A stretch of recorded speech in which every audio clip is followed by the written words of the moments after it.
السلام علیکم ورحمۃ اللہ وبرکاتہ۔ الحمد للہ رب العالمین والصلاة والسلام علی اشرف الانبیاء والمرسلین نبینا محمد وعلی آلہ وصحبہ اجمعین، اما بعد۔ رب اشرح لی صدری ویسر لی امری واحلل عقدۃ من لسانی یفقہوا قولی۔ رب زدنی علما، سبحانک لا علم لنا الا ما علمتنا انک انت العلیم الحکیم۔ مشاہدین کرام و ناظرین اعظام، اللہ رب العالمین کا شکر اور احسان ہے کہ ہمارا صبح و شام کے اذکار کا یہ درس لگاتار آگے بڑھ رہا ہے۔ آج کے درس میں انشاءاللہ العزیز ہم ایک نئے ذکر کے ساتھ آپ کی خدمت میں حاضر ہیں۔ ایک نیا ذکر آج ہم سیکھیں گے انشاءاللہ العزیز، ان اذکار میں سے جنہیں اللہ کے رسول جناب محمد الرسول اللہ صلی اللہ علیہ وسلم نے صحابہ کو، اپنی امت کو تلقین کی ہے کہ صبح و شام میں انہیں پڑھا کریں۔ آج کا ذکر جو ہمارے ساتھ ہے وہ ہے عثمان ابن موہب مولا بنی ہاشم کی روایت سے۔ وہ کہتے ہیں کہ میں نے انس ابن مالک رضی اللہ عنہ وارضاہ سے کہتے ہوئے سنا کہ اللہ کے رسول صلی اللہ علیہ وسلم نے فاطمہ رضی اللہ عنہا سے فرمایا کہ ما یمنعکی ان تسمعی ما اوصیکی بہ ان تقولی اذا اصبحت و اذا امسیت یا حی یا قیوم برحمتک استغیث اصلح لی شأنی کلہ ولا تکلنی الی نفسی طرفۃ عین ابدا۔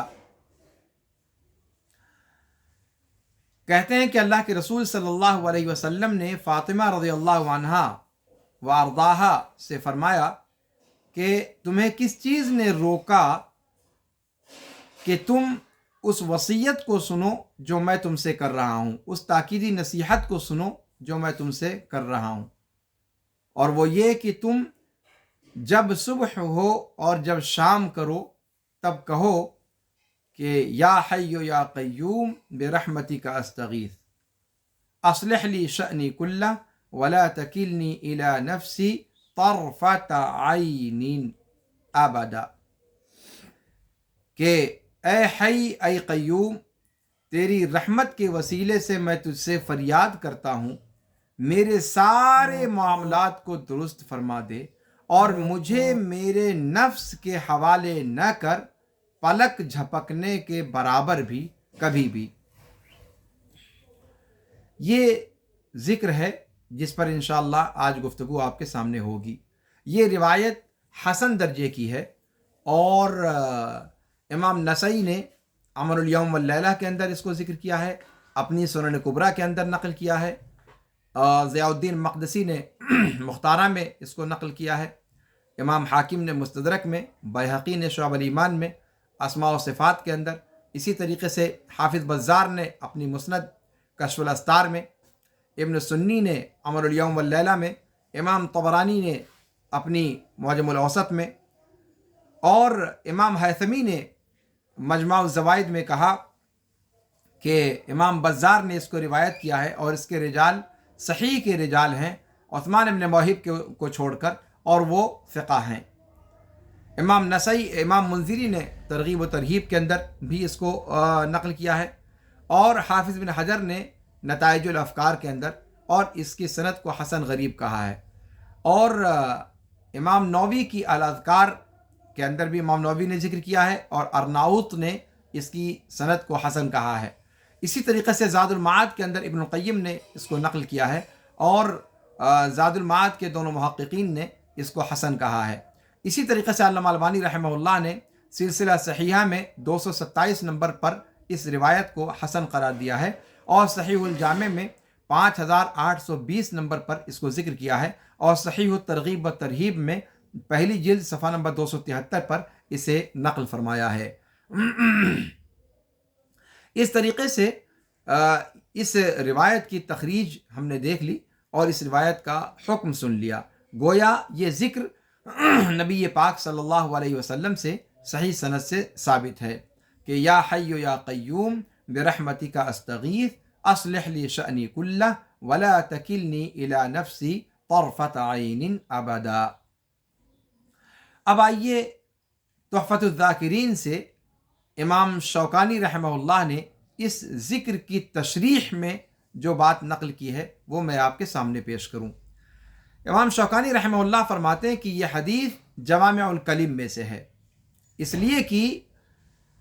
سارے کے سارے معاملات کی درستگی کی جو بات آپ نے اس میں اللہ سے مانگی ہے، یہ دنیا اور آخرت کے تمام معاملات کو اپنے جلوں میں سمیٹے ہوئے ہے، اس میں سے کوئی معاملہ یہ چھوڑتا نہیں ہے جملہ۔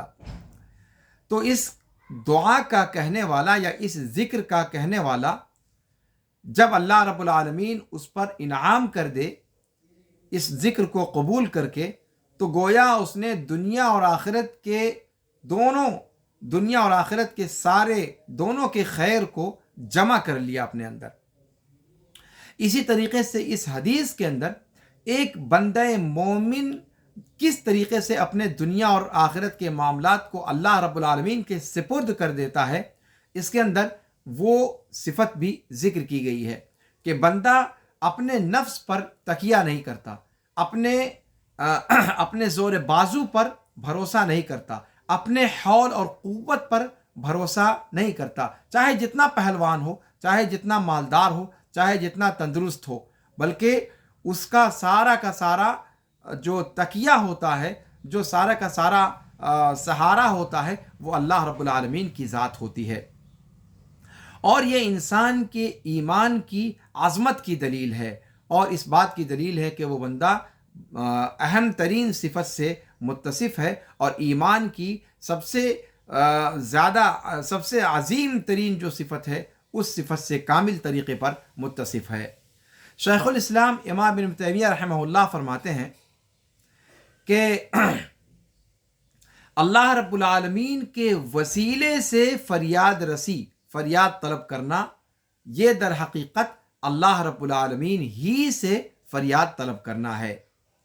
جیسے اللہ رب العالمین کی دیگر صفات کے وسیلے سے جب ہم اللہ رب العالمین کی پناہ چاہتے ہیں تو در حقیقت اللہ ہی کی پناہ چاہتے ہیں، تو اللہ کی صفات کے وسیلے سے پناہ جو مانگی جاتی ہے یا جو دعا کی جاتی ہے، یا جس چیز میں اس کو صفات اللہ رب العالمین کی صفات کو وسیلہ بنایا جاتا ہے، وہ در حقیقت تمام چیزیں ان میں گویا بندہ اللہ کی ذات کو ہی وسیلہ بنا رہا ہوتا ہے حقیقت میں۔ جیسا کہ قسم اللہ رب العالمین کی صفات میں سے ہے، وہ اللہ ہی کی قسم ہے۔ اللہ رب العالمین کی صفات کے ذریعے سے اگر انسان قسم کھاتا ہے، کوئی کہے کہ اللہ کے عزت و جلال کی قسم ہے اللہ کی کبریائی کی، تو آپ نے اللہ کی کبریائی کی قسم کھائی تو کسی اور غیر اللہ کی قسم نہیں نہ کھائی، آپ نے اللہ رب العالمین کی صفات میں سے ایک صفت کی قسم کھائی، یعنی آپ نے اللہ کی قسم کھائی۔ تو ایسے ہی اللہ رب العالمین کی رحمت کے وسیلے سے جب کوئی استغاثہ کرتا ہے، جب کوئی فریاد کرتا ہے، تو وہ اللہ کی رحمت سے فریاد کرنا در حقیقت اللہ سے فریاد کرنا ہے۔ مجموع الفتاوی جلد نمبر 1 صفحہ نمبر 111 میں امام ابن تیمیہ رحمہ اللہ نے اس بات کو نقل فرمایا ہے، اور ان کے شاگرد رشید امام ابن القیم رحمہ اللہ نے بدائع الفوائد میں جلد نمبر 2 صفحہ نمبر 676 سے 680 تک میں اس کو ذکر فرمایا ہے۔ امام ابن القیم رحمہ اللہ بندوں کے اللہ کی طرف محتاج ہونے پر جو گفتگو کر رہے ہیں، اس کے سیاق میں انہوں نے کہا کہ یہاں یہ وہ موقع ہے کہ جس کے ساتھ توفیق اللہ کی شامل حال نہیں رہی، جو چھوڑ دیا گیا وہ چھوڑ دیا گیا، جو محروم کر دیا گیا اس کی حقیقت سے وہ محروم کر دیا گیا، اور جو شخص اپنے آپ کو بھول گیا، وہ اپنے فقر و فاقہ اور اپنی حاجت کو بھول گیا، اپنے رب کی ضرورت کو بھول گیا، اور اس کے اندر سرکشی آ گئی، حد سے تجاوز آ گیا، تو پھر وہ بدبخت ہو گیا۔ اللہ تعالیٰ فرماتا ہے کلا ان الانسان لیطغی، سورہ علق کے اندر، سورہ اللیل کے اندر آیت نمبر 5 سے 10 میں اللہ رب العالمین فرماتا ہے فَأَمَّا مَنْ أَعْطَى وَاتَّقَى وَصَدَّقَ بِالْحُسْنَى فَسَنُيَسِّرُهُ لِلْيُسْرَى وَأَمَّا مَنْ بَخِلَ وَاسْتَغْنَى وَكَذَّبَ بِالْحُسْنَى فَسَنُيَسِّرُهُ لِلْعُسْرَى۔ تو یہاں اللہ رب العالمین نے کیا فرمایا کہ جس نے دیا اللہ کے راستے میں اور تقوی شعاری اختیار کی اور حسنہ کی تصدیق کی، یعنی جنت کی تصدیق کی، تو ہم اس کے لیے آسانی کو آسان بنا دیتے ہیں، آسانی کو یعنی اچھی چیزوں کو۔ اور لیکن وہ شخص جس نے بخیلی سے کام لیا اور اپنے آپ کو مستغنی سمجھا، مستغنی، اپنے آپ کو بے نیاز سمجھا اور جنت کی تکذیب کی، ہم اس کے لیے تنگی کو آسان بنا دیتے ہیں۔ تو مخلوقات میں سے سب سے اکمل، سب سے زیادہ کامل، اور عبودیت میں، بندگی میں سب سے زیادہ کامل، اور اپنے فقر اور اپنے احتیاج کو سب سے زیادہ مشاہدہ کرنے والا، اور اپنی ضرورت کو، اپنے احتیاج کو اپنے رب کی طرف محسوس کرنے والا، اور اللہ رب العالمین کی ذات سے ذرہ برابر پلک جھپکنے بھر بھی مستغنی نہ ہونے والا، وہ بندہ گویا اللہ کا کامل ترین بندہ ہے۔ اسی لیے اللہ کے رسول صلی اللہ علیہ وسلم کی دعاؤں میں سے ہے کہ اصلح لی شأنی کلہ ولا تکلنی الی نفسی طرفۃ عین ولا الی احد من خلقک، کہ اللہ تو میرے سارے معاملات کو درست فرما دے، مجھے میرے نفس کے حوالے نہ کریو، پلک جھپکنے کے برابر بھی نہ میرے نفس کے حوالے کریو، اور نہ اپنی مخلوقات میں سے کسی بھی مخلوق کے حوالے کریو، بلکہ مجھے براہ راست اپنی نگرانی میں رکھیو۔ یہ امام ابن القیم رحمہ اللہ کی عبارت ہے، یہاں پر ختم ہوئی۔ یہ عبارت طریق الہجرتین جو امام ابن القیم رحمہ اللہ کی معرکۃ الآراء کتاب ہے، وہاں سے یہ عبارت لی گئی تھی۔ صفحہ نمبر 10 پر انہوں نے یہ بات ذکر فرمائی ہے۔ اب یہاں سے اس روایت کی جامعیت کو ہم اور آپ سمجھ سکتے ہیں۔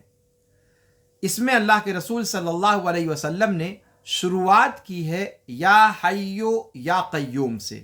یعنی اللہ رب العالمین کے اسماء حسنہ میں سے 2 اسماء کو ذکر فرمایا گیا ہے، اور یہ دونوں اسماء اس ذکر کے سیاق میں اپنے مضمون کے اعتبار سے مقصود ہیں، مطلوب ہیں، مراد ہیں، اور ان کو خاص طور پر ان کے مضمون کی وجہ سے ذکر فرمایا گیا ہے۔ جب بندہ کہتا ہے یا حیو، اے وہ ذات جو ہمیشہ زندہ رہنے والی ہے، جسے نہ موت آنی ہے، جسے نہ نیند آنی ہے، جو لگاتار برابر 24 گھنٹہ بغیر کسی ایک سیکنڈ کے ضائع کیے ہوئے، بغیر کسی ایک سیکنڈ کے فوت کیے ہوئے، لگاتار مجھ پر اپنی نظر بنائے ہوئے ہے، تو میری حالت کو اچھی طرح جانتا ہے، میں ایک ناتواں مخلوق ہوں، میں اپنی زندگی اور موت کا مالک نہیں ہوں، نہ اپنی موت کے وقت سے آگاہ ہوں، میری موت اور میری حیات تیرے ہاتھ میں، تو اپنی اس قدرت سے، جس قدرت کے ذریعے سے جو مارنے اور جلانے میں لگاتار لگی رہتی ہے، میرے اوپر رحم و کرم کا معاملہ فرمائیو، اس لیے کہ میں کمزور انسان ہوں، میں اس قدر کمزور ہوں کہ موت تو موت، میں خود اپنی زندگی کا معاملہ بھی، اپنے زندگی کے معاملے میں بھی خود مختار نہیں ہوں۔ تو جب بندہ اللہ رب العالمین کو کہتا ہے یا حی یا قیوم، قیوم کی بات ابھی ہم نے نہیں کی، صرف ابھی حی کی بات کی ہے، تو یا حی جب کہتا ہے تو یہ سارے مضامین گویا اس کے ذہن و دماغ میں مستحضر ہو جاتے ہیں جب اللہ کو وہ حی کہہ کر کے بلاتا ہے۔ پھر جب کہتا ہے یا قیوم، تو وہ گویا اس میں حسن کو، اس میں احسن کو، اللہ رب العالمین کی اس بہترین نام کو استعمال کر کے وہ وسیلہ پکڑ رہا ہوتا ہے۔ کیا کہہ رہا ہوتا ہے؟ گویا بندہ کہہ رہا ہوتا ہے کہ اے اللہ جو بندوں کے سارے معاملات کا ذمہ دار ہے، اس پوری کائنات کے سارے معاملات جس کے ذمہ ہیں وہ تو ہے، چاہے حیوان ہوں، چاہے نباتات ہوں، چاہے جمادات ہوں، چاہے جس بھی طریقے کی مخلوق ہو، چاہے وہ آسمان ہو، چاہے وہ زمین ہو، چاہے وہ ستارے ہوں، چاہے وہ شمس ہو، چاہے وہ قمر ہو، آسمان و زمین کو تھامنے والا تو ہے۔ تو اے ماں بار الہ، اس پورے نظام کائنات کو سنبھالنے والے میرے معاملے کو اپنی اطاعت پر سنبھال دے، اور جب میں کمزور پڑوں تو مجھے قوت عطا کر دے۔ تو ہی قیوم ہے، تو ہی قوی ہے، جس کے ہاتھ میں اس پوری کائنات کے سارے معاملات کی کنجی ہے۔ میں ایک ناتواں بندہ ہوں، میری مغفرت فرما اور مجھ پر رحم فرما۔ یا حی یا قیوم جب بندہ کہتا ہے تو یہ سارے مضامین اس کے ذہن و دماغ میں مستحضر ہو جاتے ہیں۔ یہ دعا انس بن مالک رضی اللہ تعالی عنہ وارضاہ سے مروی ہے، وہ فاطمہ رضی اللہ تعالی عنہا سے روایت کرتے ہیں، اور فاطمہ رضی اللہ تعالی عنہا وارضاہا یہ کون ہے؟ آپ اور ہم سب جانتے ہیں۔ یعنی یہ ذکر رسول پاک صلی اللہ علیہ وسلم نے اپنے نزدیک سب سے محبوب شخصیت، اپنی سب سے پیاری دلاری بیٹی کو آپ نے سکھلایا تھا کہ صبح و شام کے وقت میں اس تاکیدی نصیحت پر وہ ضرور عمل کریں۔ وہ بیٹی بھی اتنی فرما بردار کہ باپ کی کہی ہوئی ہر بات کو ویسے ہی مانتی تھیں، لیکن رسول پاک صلی اللہ علیہ وسلم نے جب یہ ذکر انہیں سکھلایا تو وہاں پر ما اوسی کا بھی کہا ہے، یعنی وہ تاکیدی نصیحت جس کو میں ضروری طور پر تمہیں کہہ رہا ہوں کہ اس پر عمل ضرور ضرور کریو، چاہے جو حال آ جائے، چاہے جس کنڈیشن میں بھی تم رہو، صبح و شام میں اسے کہنا نہ چھوڑیو۔ اس سے ہم اور آپ سمجھ سکتے ہیں کہ اس ذکر کو صبح و شام کہنے کی کس قدر فضیلت اور اہمیت ہو سکتی ہے۔ یہ دعا عظیم ترین دعاؤں میں سے ہے، ذکر بھی ہے اور دعا بھی ہے، جو اللہ رب العالمین کے لیے بندے کی عبودیت کو پورے طور پر اجاگر کر کے پیش کرتی ہے، اور بندے کے اللہ رب العالمین کے اسماء حسنہ اور صفات علیہ کے وسیلے کے پکڑنے پر مشتمل ہے۔ یہاں پھر ہم اس بات کو کہنا چاہیں گے کہ اہل حدیث وسیلے کا انکار نہیں کرتے۔ وہابیوں پر یہ الزام ہے کہ وہ وسیلہ نہیں مانتے، ہم وسیلہ مانتے ہیں، اور وسیلہ کیسے نہیں مانیں گے جب قرآن میں آیا ہے، جب احادیث شریفہ میں آیا ہے۔ دیکھیں نا، اس ذکر کے اندر خود ہم وسیلہ پکڑ رہے ہیں اللہ رب العالمین کے اسم حی اور اسم قیوم کا، صفت حیات اور صفت قیومیت کا وسیلہ پکڑ رہے ہیں، اور وسیلہ پکڑتے ہوئے ان دونوں ناموں کے مضمون کو بھی اپنے ذہن و دماغ میں مستحضر رکھتے ہیں۔